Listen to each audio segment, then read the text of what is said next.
Hello my dear students, welcome to CMI's online classes.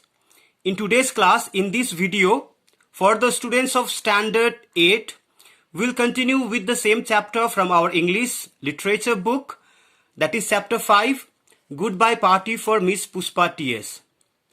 I have already made 2 videos on this chapter in which in the first video I have already explained this poem. I hope you have understood what actually the poet in the poem wants to tell us. What message does the poet want to convey through this poem? And in the second video, I have already discussed about the questions that are there in this chapter, of which the answers can be written in copy. So today also, in this video, we will continue our discussion with the questions that are left there in the book, in this chapter, but of which we can write the answers in book itself. So students, we will move ahead discussing the questions, understanding the questions, and we'll try to find out the appropriate answers for each question, of which the answer can be written in book itself. Okay students? So at first, my dear students, we will see this exercise A, okay, in which we have answered these questions. Question number 1, I have already discussed and explained in the second video. Okay, so now we will see this question number 2, because we have the space here to write the answer of this question here in this book only. Okay. So what is the question here? Fill in the table to show what the speaker thinks of Miss Puspa TS. So here a column is given here in which the headings are also given here. So depending on, upon these headings, what these headings want to tell us about the question, regarding that we will complete this column with our appropriate answers. Okay, so here what is the question, what is the meaning of the question? At first we have to understand the question. The question says that we have to fill this table. How to fill this table? We have to fill this table according to the speaker, how he thinks of Miss Puspa TS. Okay, because we know that the speaker has delivered a speech on Miss Puspa TS. He has spoken much about Miss Puspa TS, from which we have already come to know about what the speaker thinks of Miss Puspa TS. So regarding that only, we have to complete this table. Okay. So what the speaker thinks. What the speaker thinks, we have to take the what the speaker thinks about this first column is disposition and nature. So about the disposition and nature of Miss Puspa TS, what the speaker thinks, that we have to write here, and we have to take the actual lines from the poem that shows about the thought of the speaker. Okay, so disposition means inherent qualities. Inherent qualities means that qualities, that attributes that someone carries or learned from their forefathers, their ancestors. Okay, so here what the speaker thinks about the nature and disposition and nature of Miss Puspa TS, that Miss Puspa TS is of very smiling nature. Okay, and which lines from the poem prove that Miss Puspa TS is of smiling nature? If you read the poem, you will find that there is a line in which the speaker has said about Miss Puspa that Miss Puspa is smiling and smiling. Okay, now what about the family background of Miss Puspa TS is thought by the speaker. High and reputed, because in the poem the speaker has spoken about Miss Puspa TS, that she belongs to a high and renowned family. Okay, if you read the poem, you will see that Miss Puspa is coming from very high family. High family means reputed family. Okay, so now personality traits. Personality. What kind of personality does Miss Puspa have? And what does the speaker think about Miss Puspa's personality? Okay, personality characteristics. Okay, what characteristics about the personality of Miss Puspa does the speaker think? One is sweet personality. How sweet personality? Because the speaker has told us about the external and internal sweetness of Miss Puspa. If you read the poem, you will find out there the speaker has written, I don't mean only external sweetness but internal sweetness. So this line proves that Miss Puspa TS is of sweet personality. Now another is popular. Miss Puspa is a popular personality, and the line from the poem, she is most popular lady, proves that Miss Puspa is a popular personality. Now, good spirit. Miss Puspa TS is of good spirit. What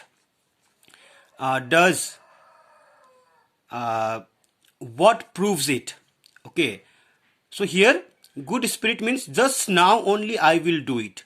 So this line proves that Miss Puspa is of good spirit. Okay, now another is helpful. So which line in the poem proves that Miss Puspa TS is very helpful? Because the speaker has written in the poem that Miss Puspa is never saying no. That means she is always there to help us, everyone. Okay, whoever asks her to help them. Okay, so I hope you've understood this question number 2. This way you need to fill this table, okay, and complete your answer. Now let us move to appreciation section, in which we have these questions. Answer these questions.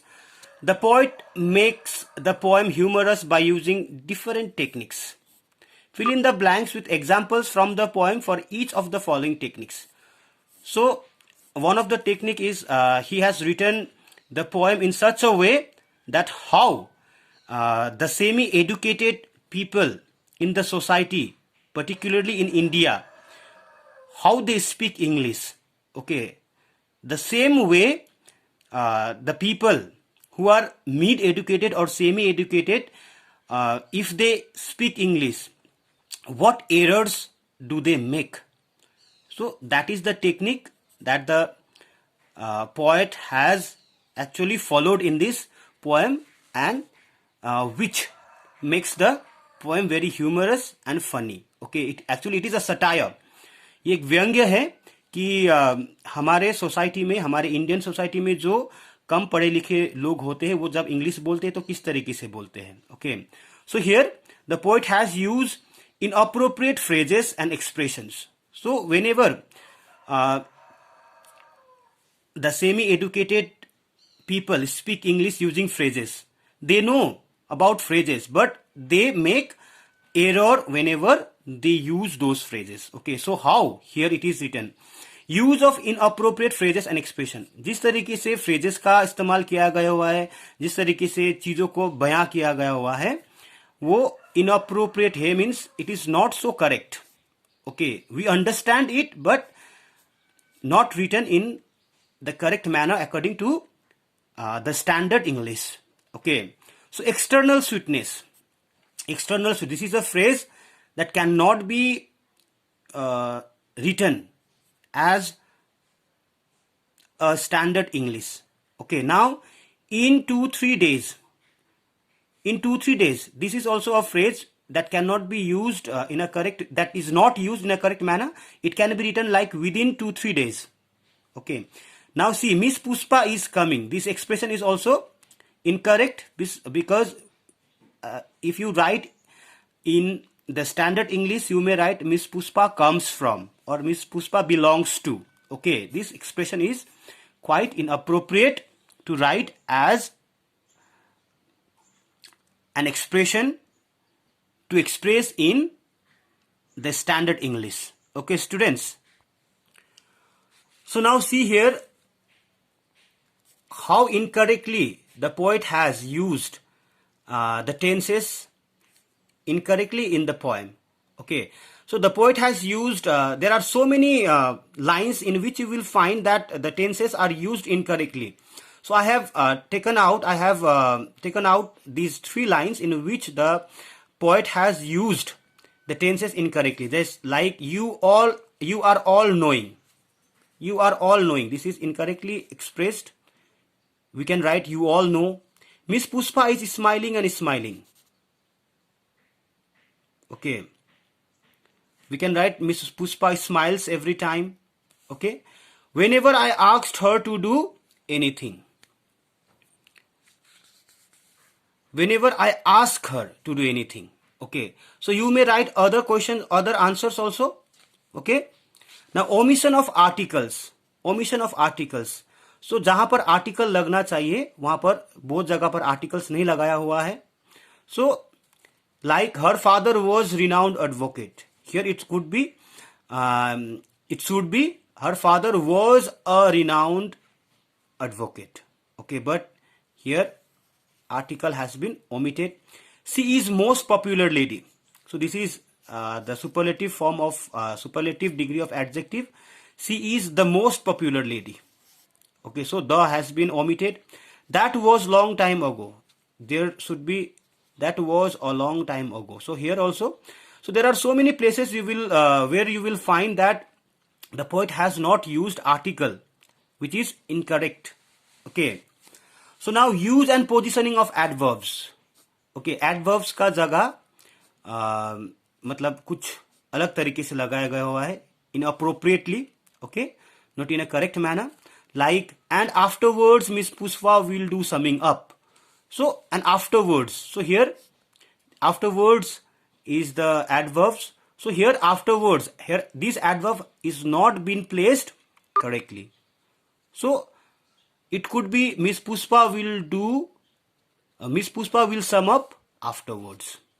Okay, because most of the time what we see that adverbs are placed after verbs. Okay, so here another line from the poem where the poet has inappropriately positioned the use of adverb, like just now only I will do it. So I will do it just now only. It could be written. It should be written like this. If you see the standard English, once only I stayed. So this also, I stayed only once, like this. Okay, so I stayed only once. So once only I stayed is here once only. These are adverbs. Okay, I stayed once. I stayed only once, or I stayed once only. This could be written after I stayed. Okay. Now another thing is talking of irrelevant things. So we also know that the speaker has spoken about himself also in the poem. Okay, that means the things which are not relevant, which are not related actually to the title of the poem, about those things also the poet has spoken in the poem. Okay, so what are those irrelevant things the speaker has spoken in the poem is I stayed in Surat. Okay, this is not relevant, this is not related to the title. My uncle's very old friend. Okay, his wife was cooking nicely. So all these points are irrelevant. Okay, irrelevant means not related. Not related to what? To the subject matter. Subject matter, that means what actually the poem is about. These points are away from the actual subject matter of the poem or in the poem. Okay, students. So I hope that you have understood the explanation of these questions, and now you are able to write the questions, write the answers in your book. Okay, so you have to write these answers of the questions which I discussed in this video. You have to write these answers in book only. Okay, students, thank you so much for being the part of my today's class. Thank you so much.